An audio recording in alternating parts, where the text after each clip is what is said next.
Right. So the first thing we do is that we smile for the camera on Dear Media. Okay, let me get everything away. Okay, great. So hello, everybody. Welcome to What You're Craving. I'm so excited today. Thad Ziolkowski. Did I do it right? Thad, like Thaddeus. Oh, so what we're You got the saying is I first. got the last name right, but Right. not the first name right. Yeah, it's endless. Thad and I were just talking about saying his last name and how it looks harder than it is. And I thought that was just such a great metaphor for life, which we're going to get to all the metaphors today. But let me get to the bio first and foremost. So Thad Ziolkowski is an award-winning author and of the memoir On a Wave and Wichita, and drumroll, The Drop, how the most addictive sport can help us understand addiction and recovery, which is releasing this week. Where this little podcast is coming out to celebrate you and freedom and all sorts of things. So July 6th, that comes out. His essays and reviews have appeared in the New York Times, Slate, Book Forum, Art Forum, Travel and Leisure, and Interview Magazine. He has a PhD in English Literature from Yale University and is the recipient of a Guggenheim Fellowship. He is the Associate Director of the Leon Levy Center for Biography and the Graduate Center at CUNY. Welcome. Hi, I'm so excited to talk to you. Thank you. I'm a fan of all things surfing, and I'm a fan of talking about addiction. So it's going to be a great day.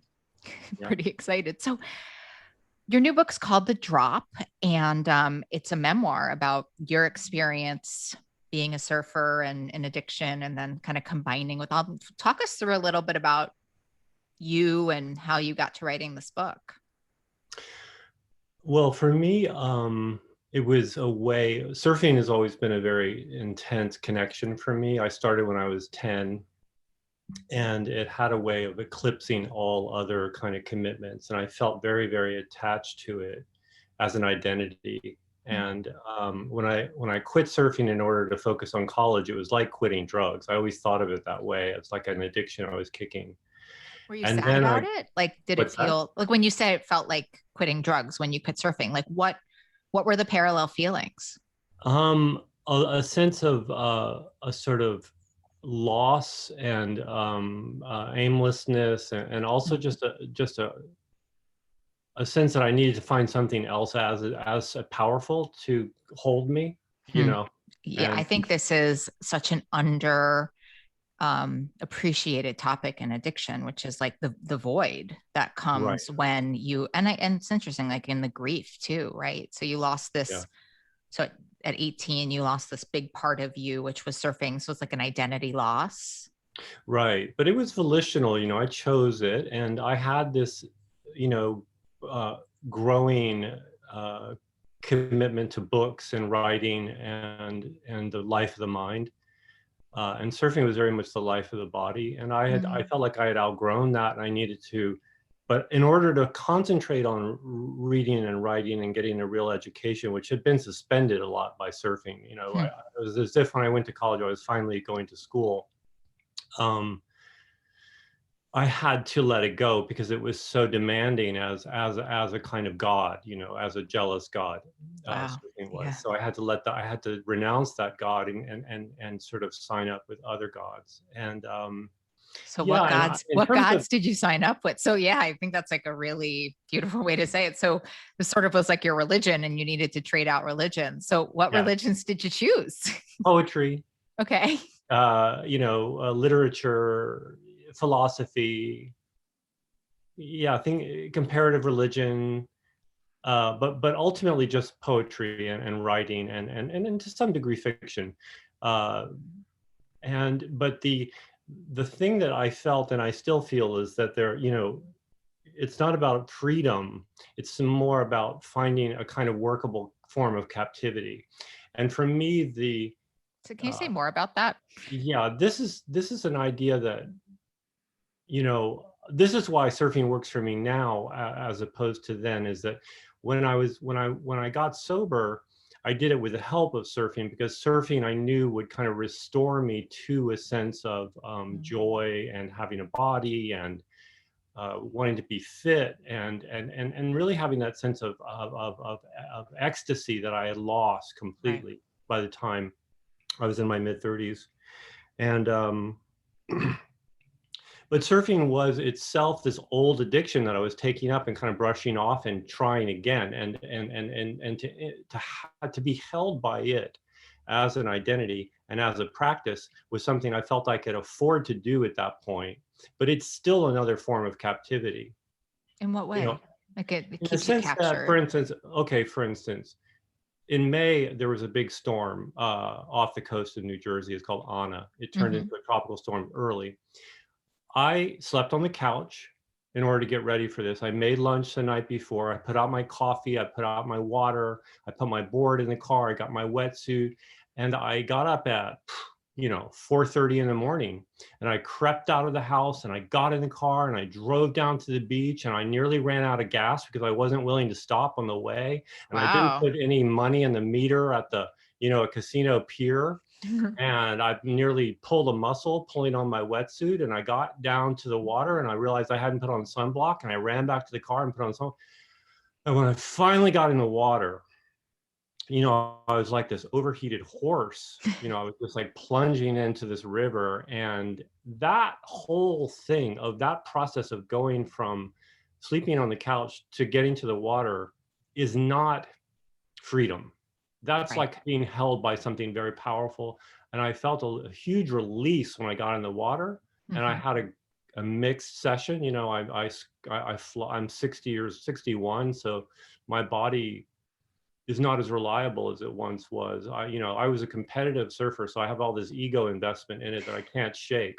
So if I blow a wave in front of the locals, it's really humiliating and it burns. And so later in that session, I got a good wave, and it kind of compensated for that, and it canceled out to some extent that humiliation.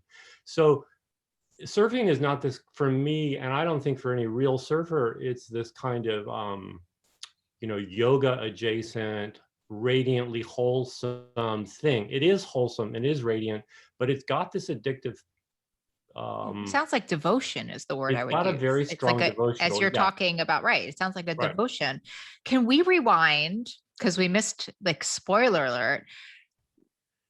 It sounds like the other god you traded out when you traded out surfing for poetry and comparative religion was also the gods of cocaine and alcohol. Speaking here, the gods of Right. drugs, alcohol, sugar. I Mhm. mean, just fill in that void all day. I hear you. But can you talk us through a little bit about, like, how that happened for you, and where you found the bottom Yeah. to rise up? Yeah. I mean, for me, it was partly just the romance of the drunken poet, the visionary poet, all of those concepts, all of those identities that we absorb through reading about the history of writing. So, the Beats and the abstract expressionists and Bukowski and Kerouac and Pollock and so forth. The idea that you could improve your writing or improve your art through altering yourself is very strong. It's still there Oh yeah, big in the time. tradition, right? So Oh eventually yeah. Can we I felt just like it pause was. on that for people to listen? Because you're a sober writer. I mean, I've treated so many people in my practice who think if they cure their eating disorder, their binging, or stop drinking, that they're going to lose their creativity. I mean, That's I right. can't even tell you how many Uh, times I've heard that in my career. And by the way, believed that in my own, in my own Absolutely. sobriety. No, that's scary. Yeah, Isn't it? that's a real fear. And I'm sure that was involved in how long my addiction lasted, an unwillingness. Because well, that in fact, that's how I justified my exploration of drugs and alcohol, was altering myself. It was also an authenticity thing, it's a mark of authenticity to become an addict, I think, for a lot of writers and Interesting. artists. So there was that sense of it. And I also felt that it actually focused me. Cocaine and amphetamine, if you're a writer, it's very, it's very good for at first. Yeah. So I felt like, well, I don't want to go out and party on this. I'm not going to waste this precious muse-like power. I'm going to stay in my room, which intensified the isolation, Yeah, right? right. I mean, isolation in general is a big problem, is a big background problem Yeah, with it's all the people core with value of addiction. addiction in Yeah, many ways, isn't it? yeah. So it intensified that right away, but I didn't see that as a problem. It just seemed natural to me. And I to be kind of locked into the cockpit of that experience, and to be high on cocaine or amphetamine, writing in my room all night, was to me the highest form of devotion. You know, I couldn't Wow. think of anything I'd rather do or be, but it just doesn't, it's unsustainable. It just doesn't work. You know, drugs Yes. don't, they straight up don't physiologically work Well, the house really always fast, wins. Yeah, the right? house always wins for The house sure. always wins. And that was something I could not have been told. No one could have told me that. I don't think I would have believed it. Well, certainly, you know what I actually think is really interesting about your flavor of addiction is that I mean, I think so often in my story, certainly like my life became the size of a postage stamp and I was like, all right, fine, like maybe it is the food, like maybe it is the alcohol, maybe, you know. But as you're explaining your story, like the isolation was actually feeding like, oh, this is great, now I can Yeah. really get into like the writing, and it's like an interesting never really heard it before, so that's Well, it's also fascinating. just a kind of autonomy. It's a kind of craving for autonomy and pure independence. I don't need anyone. Mm. I don't need anything. Well, let's put aside the fact that it's cocaine, right? Yeah. It, You need that. aside from this one I need thing, nothing except for the except, cocaine. right?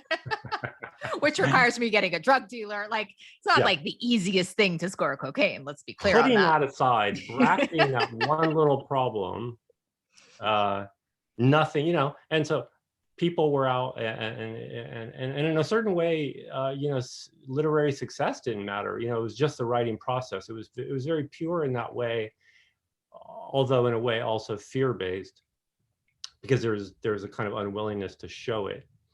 So anyway, that period of that slowly just broke down. It's kind of like an airplane flying along, and the lights start to flicker and the plane shudders, and it's like that, but very slow and over years. Yeah. And so when I finally got to the point where I could see unequivocally that it wasn't working, I was living in Manhattan, and I started to write an article about surfing for a kind of small journal about watching surf films as a kid. And I thought, you know, you live right on the coast. You know, you could go down to Rockaway and actually look at a surf shop and remember what that was like. Mm. And when I went down to the surf shop in the middle of the summer, I looked and there were waves, and I thought, you could actually go surfing. There's no one out. I'm sure you remember how. And I I think I bought a board. I didn't even rent it. I don't I think the guy would appreciate rent me that a board. story deeply as an addict. I appreciate that story completely. All in, man. Yep. You're like, I Yep. didn't rent the board. I was just going to, I'm No. all in. Who rents boards? I'm all in. This is what I'm Yeah, doing now. Uh-huh. that's right. All in, totally, all or nothing. That's so true. And I used to think of all or nothing as a virtue, and now I see it much more ambivalently. Me too. You I know, think it's like my greatest asset and my greatest liability, right? I think it's held up as a virtue in our culture. You know, To say the least. total commitment, right? Yeah. So I went surfing, and it all kind of came back to life, and that helped me remember uh, earlier joys and earlier body, you know, pleasure. And I was able to quit smoking and quit drinking and quit cocaine, and yeah. Can we just pause there for 1 second? Like, you made that sound really easy. Well, yeah, no. Bippity boppity boo, like that. Well, I'm trying Like to you got back remember. in the water, you remembered who you used to be, and then you're like, I'm done. Well, you know, what happened was I gradually realized that I couldn't enjoy the surfing if I kept smoking and drinking and doing the drugs. You know, like the surfing was something that you have to be ready to go surfing in the morning. Right. You know, it's like the 4:30 a.m. thing.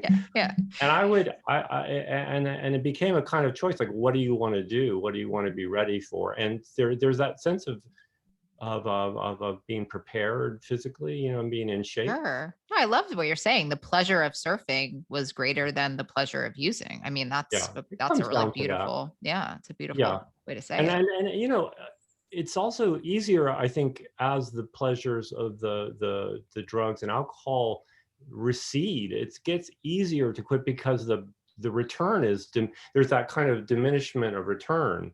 Yeah. Yeah. And so, you know, if you had talked to me the first year I had started, I would have thought, no way, I'd rather do drugs and alcohol and stay in my room with my work than go surfing.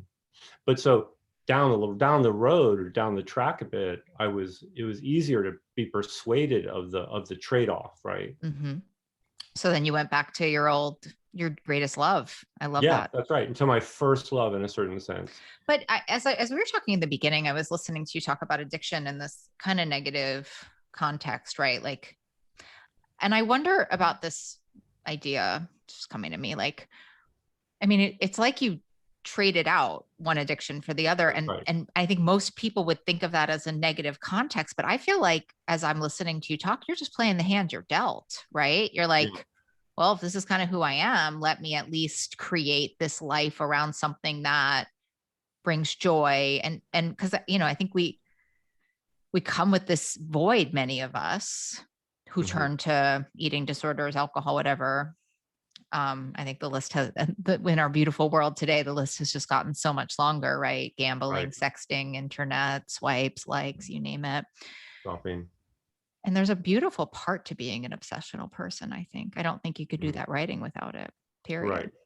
No, but I do think that there's a kind of lesser and greater addictions or captive forms of captivities, and that, you know, I wonder if habit, that's like such an important thing for everyone who's listening, right? It's like maybe we don't get you don't maybe get we're pure trying to get freedom. rid of the wrong thing, right? Like I think Right. that's because as we were talking in the beginning, I'm listening and I'm like, well, I don't think if this is who he is, and I think of myself, obviously, this is who I am.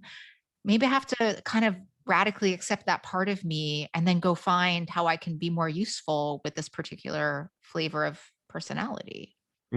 But I also think it's self-protective, because unless I surfed, I would be open to relapse. Mm, I'm not surfing strictly speaking as in a positive sense, but it's also defensive. You know, it's kind of like I know yeah. myself well enough to know that I need this pleasure and this sense of joy and anticipation.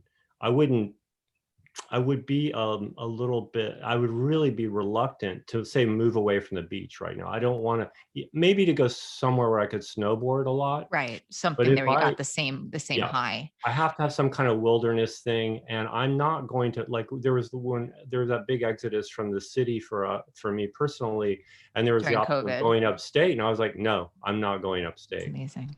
It's too far from the water. But I think this is like amazing. Like, you know who you are and you know what you need. And this is like your big coping tool. I think when people go into recovery from eating disorders and addictions, this is the thing, right? It's like if you want to know why you're Hmm. drinking too much, stop drinking too much. But then you got to deal with that thing that, and what you're Yeah. saying is, well, I put so I'm, writing, I think is quite obsessional, and certainly in my opinion. Right. And then I think the surfing is equally obsessional. And then you're able to be in life in a way that it sounds like doesn't bring you shame, it brings you joy.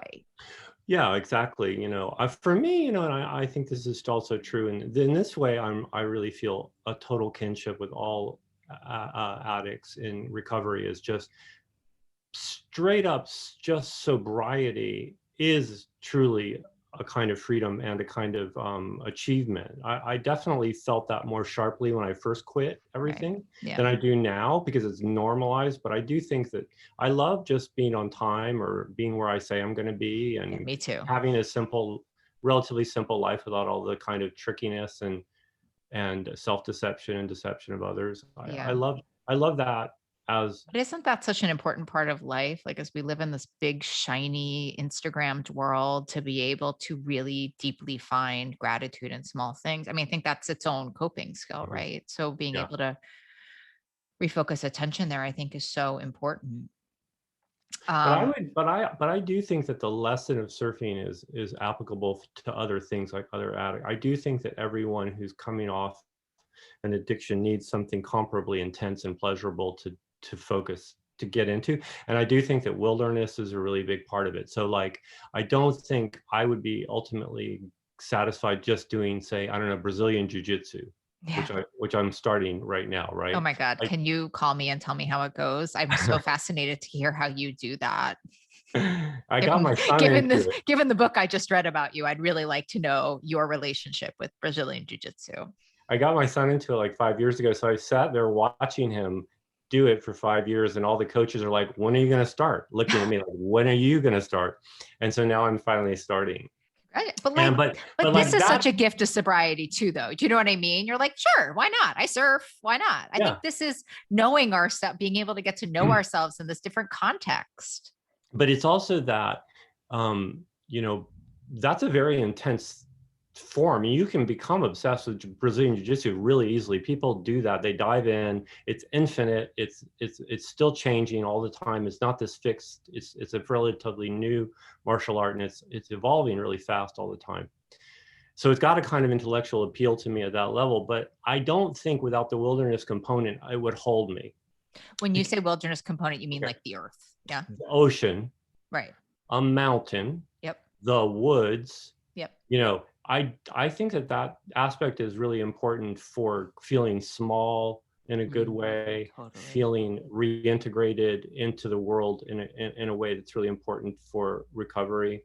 And for me, I wouldn't risk sort of like saying, oh gosh, you know, I'm gonna set a new goal. I'm gonna be a black belt in jiu-jitsu in, you know, 5 years. I'll write a book about it, and I'm just gonna give up surfing. And I'm just gonna do this one thing because, you know, I know I need to do this one thing. I would be afraid to do that because of the absence of the wilderness component and just the gymnasium and the egos and the sweat and all of that. Even though Yeah. physiologically, I might feel great. And egotistically, I might feel great because I'd be advancing up the belt hierarchies, right? But Yeah. I don't think it would do for me what surfing does. This is just all speculative. Well, it's kind of speculative, and it kind of brings me to what I want to talk to you about. Because the other thing I really loved about your book is how much science is in it. Mm-hmm. And I feel so grateful that so much. I mean, the world is tricky and challenging, but wow, the kind of science that's coming out about how to heal addiction and trauma is so gorgeous. Mm-hmm. And Mm-hmm. your book talks so beautifully about why surfing is so useful. But the first thing I want to ask about is one of my favorite topics, which this is like, because I'm so cool, intermittent reinforcement. Intermittent reinforcement Oh is yeah, one yeah. of my favorite. Aren't I? Don't you just want to hang with me all day? Me and my intermittent reinforcement obsession. But can you talk to us about that? Because I loved that part of the book where you're talking about intermittent reinforcement and surfing, and addiction comes with intermittent reinforcement too. Right.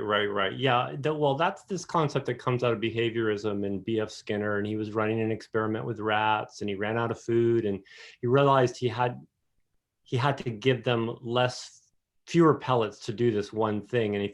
And what he found is that the rats actually focus more on it when it was more random. Like maybe there's not going to be a pellet there, maybe there is. And the takeaway from that experiment that was basically borne out by lots of other experiments is that animals, including humans, are going to be more motivated to do something if the reinforcement is random and not consistent. So because you're looking intensely, and this is connected to bioevolution, because you have this sense of, well, we really need to figure out what's making that noise in the bushes. And if the noise isn't predictable, it could be dangerous. So there are connections to bioevolution too. There's also connections to abusive relationships for those of you listening and Yes. wondering why you keep on going back to that person when they never call you, and then they call you sometimes and they're inconsistent. It's really interesting. Intermittent reinforcement's connection to attachment theory, which is another thing I love to talk about. Well, that's the whole thing. That's it, right? That's the heart of it right there. Right. It attaches you more strongly because it's less predictable. Right. And if you come from trauma, the other thing I love to talk about, this is like you can get addicted to these people that are inconsistent. You can get addicted to the drugs that are consistent but inconsistent, and all of it. So talk to us about it with drugs and surfing, as you do so beautifully in the book. Well, with drugs, there's the street drug, just unpredictability of it all, right?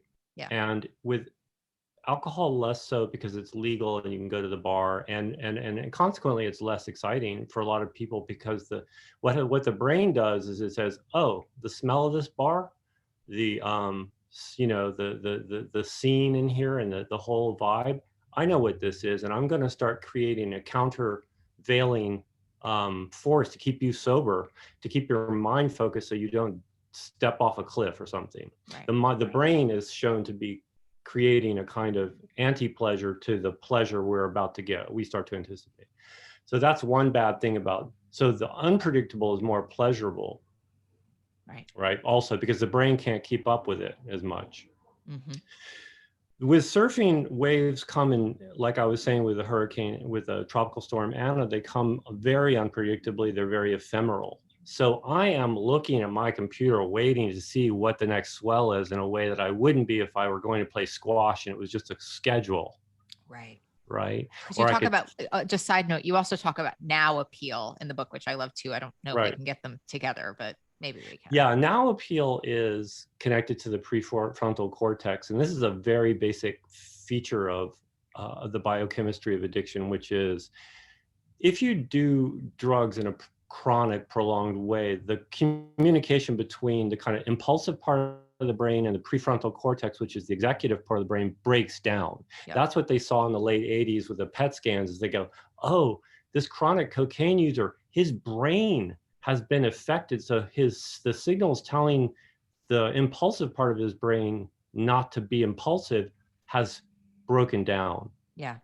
You see it in binge eating studies also, and you see it in sugar. Exactly. You see it literally in everything. You really see it in eating, and like impulsivity at the level of like, am I going to eat a chip? Yeah, and hedonistic eating, you see it all the time, which I think is like an underrated. People forget this part, because eating, I think what you're saying just with the food stuff is so fascinating, because in a way, food is lower down than alcohol, right? Because no one's like, oh God, it's not good. I always say it's like suicide on the installment plan. It's like so low down in its harm, which is actually true in a long-term way. Mm-hmm. That the now appeal, I think, is actually, it's like, oh God, what do you mean? What's the big deal? What's the big deal? Right? No big deal. Yeah. And it just makes the going surfing that morning, or the taking this wave, or the eating that chip, or doing that line less resisted by the brain. The brain has been broken down by chronic misuse. So the brain is weak and weakened. That's almost like a weak-willed thing. There's that kind of echo of the oral moralistic aspect of addiction, which is you're weak-willed. And what the PET scans showed was that people's brains are altered by the misuse, the overuse, mm-hmm. and that they can't be held accountable in the same way any longer, because they have a brain disorder, right? Right. And the brain disorder is that they're sort of saying like, oh, these negative consequences are no big deal. Yeah, well, there's no thought at all. Right. Yes. And that's the now appeal. The mind goes silent. The brain goes silent. Not even a conversation. There's not even a dialogue, right? It completely stops. With surfing, the whole of it is just like, the unpredictability of waves is very much analogous to the unpredictability of getting the drugs, or doing, any kind of availability of the reward. What is the reward? Is it eating the chip? Is it getting good waves? Is it getting street drugs? Everything, all of those have a different levels of predictability and reward. And if it's unpredictable, it's more intensely in its holding of you. Interesting, because I really do. I love what you're saying about nature, about wilderness and surfing, but I would imagine that jujitsu will give you that same thing, the unpredictability of like being in the mat. I mean, it's just interesting about when we're looking to fill a void, it makes sense to look at what appealed to you about addiction, so that you can find the joy in other things. Like, I love that. Yeah. No, I think that basically the novelty, the risk, and the intensity of something like jiu-jitsu would hold me. the thing that wilderness does that nothing else does is it makes us feel connected to where we come from in a primordial way, and makes us feel small in a primordial way that's good. One of the things addiction does that's bad is makes us feel big in a bad, big Yes. big Important. furnace to fill, to shovel things into.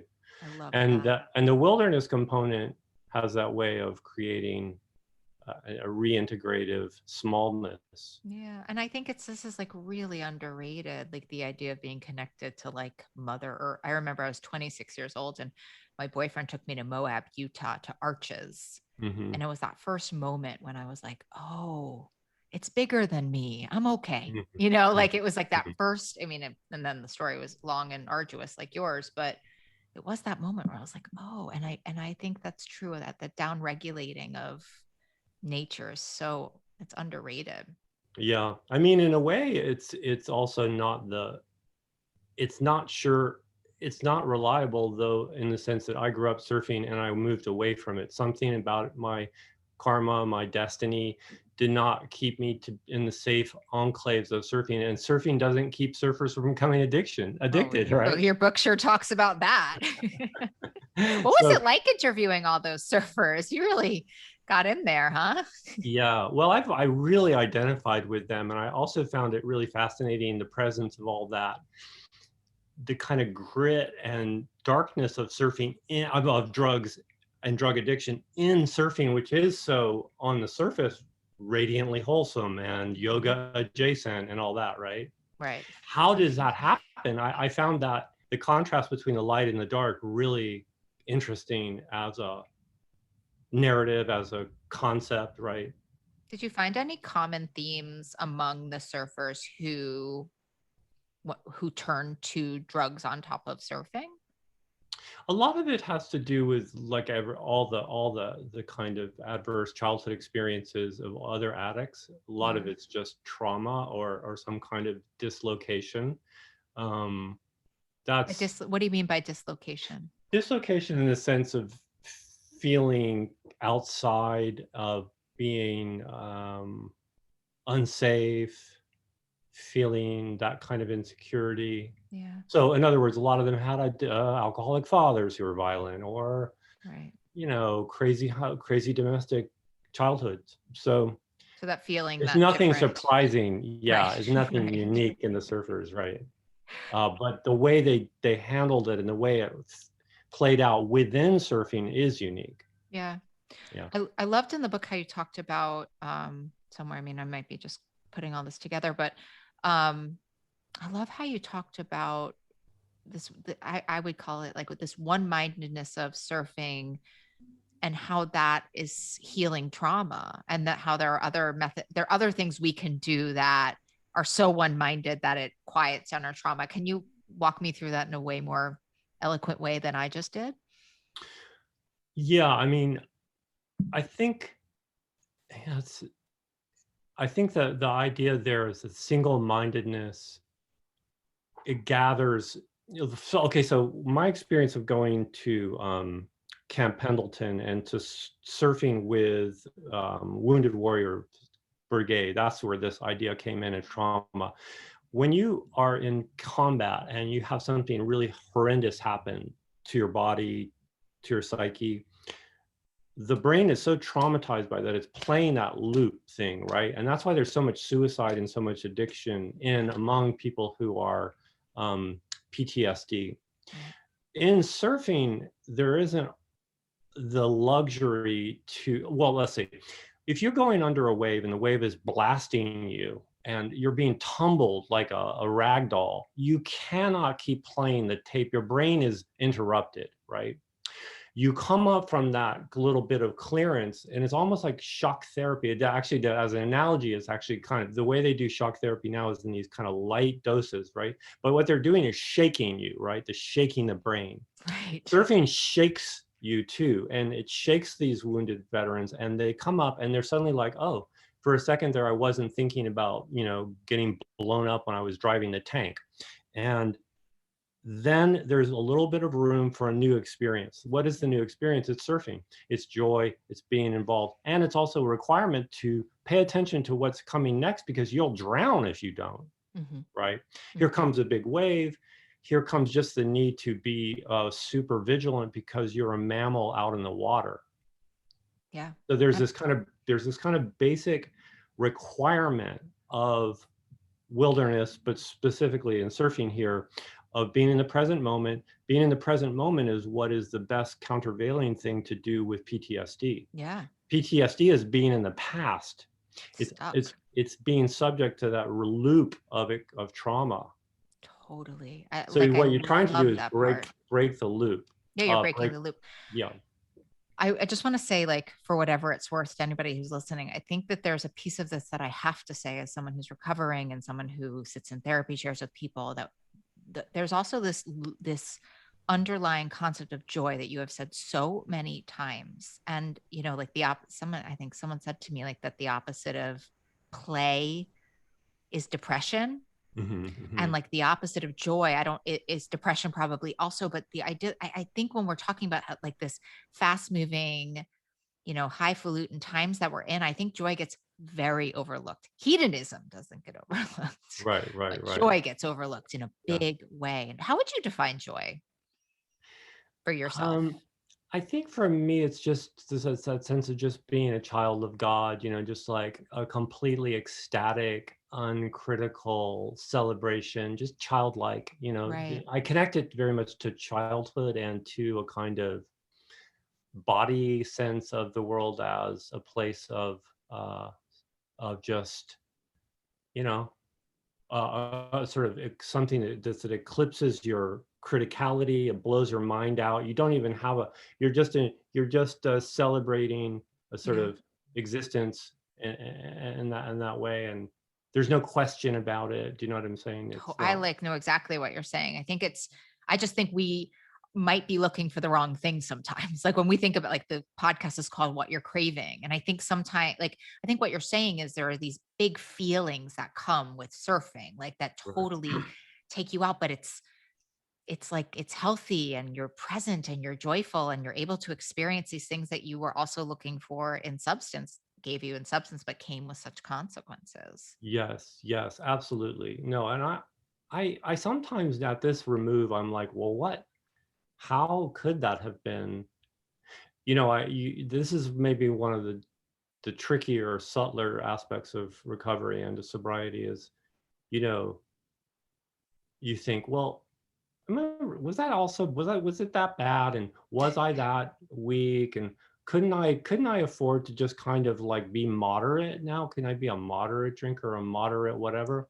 And, you know, that I think is that's the problem with memory in a way, right? And of Yes. we can't rely on our memories.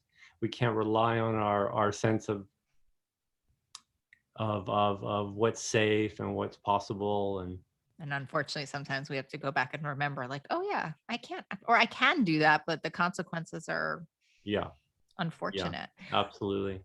What do you think?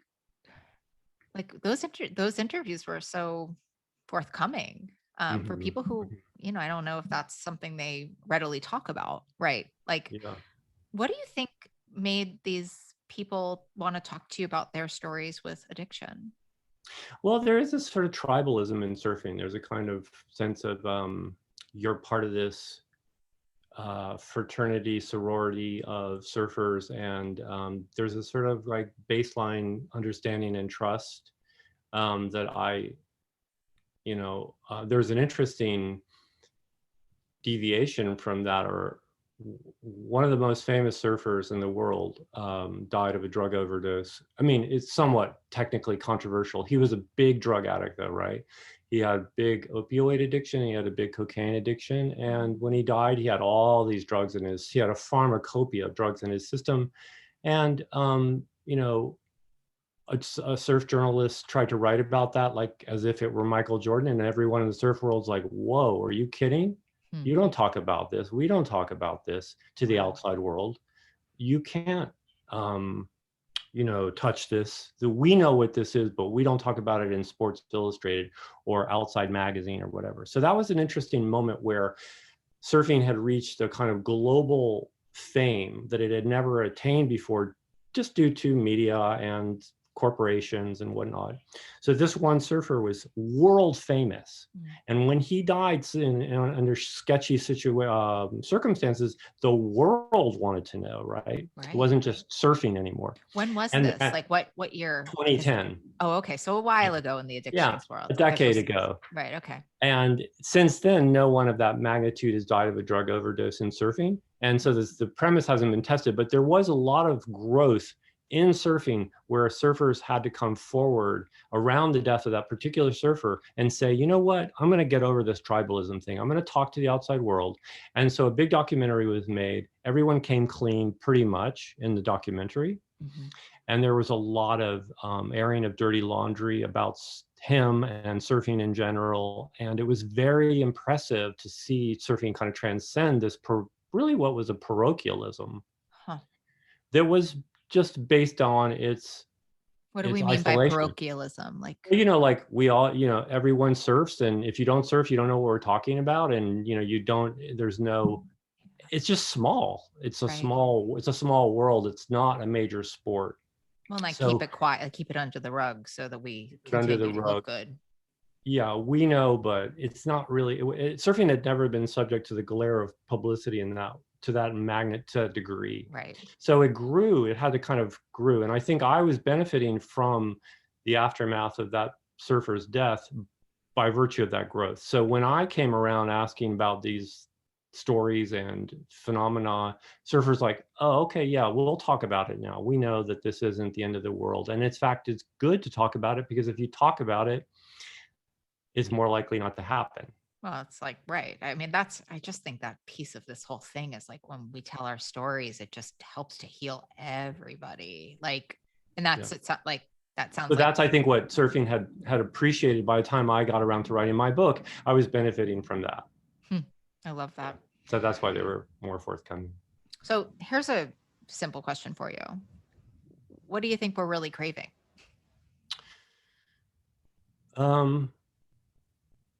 I think we're really craving freedom from desire, ultimately. Just like freedom, pure freedom from craving in general. Any craving, even surfing, even whatever, a sacrosanct thing that we set up as a forum or a kind of mode. I think that what we're truly craving is freedom from craving. Like bondage. Like freedom from bondage, yeah. Yeah. And I think that's possible within those forms of captivity intermittently, like flickeringly. I think that it's not as if I've given up or renounced that possibility. It's just that for me, what works personally on a day-to-day basis is a sense of framework that is, I think, a form of captivity. Yeah. There's some there's freedom in your discipline. That's how I feel about my life. Like I have this discipline that I have, but it's actually the only way I ever find freedom. Yeah, exactly. And it's kind of like the way you hear musicians talk about a really strict form, like counterpoint or something. There's freedom within the strictures. And that's actually the way poetry would be talked about in terms of rhyme. It'd be like, when the move toward free verse came, there was all this sense of like loss, like that's too free. Right. And then it evolved, and there was an awareness that even within free verse, there's constraints, but within the constraints, there are these moments of freedom. But there's always that sense of a sort of dialectic between captivity and freedom, and form and formlessness. And I think that what we're craving is formlessness. Right. We're craving freedom. But we have to get it through form. That's We're craving freedom, and we need to get it through discipline, through guidelines, through support, through structure, through holding, as you would say in therapy. And I think the really humbling thing about addiction is that you see that you can go off the rails, and that experience or witnessing yourself go off the rails is, it's very alarming and sobering, no pun intended. You feel like you can't afford to dabble or to play around when you've seen that happen to yourself. Mhm. And so I think addicts in recovery speak with greater conviction about that kind of thing than other people. It's not, you and I are not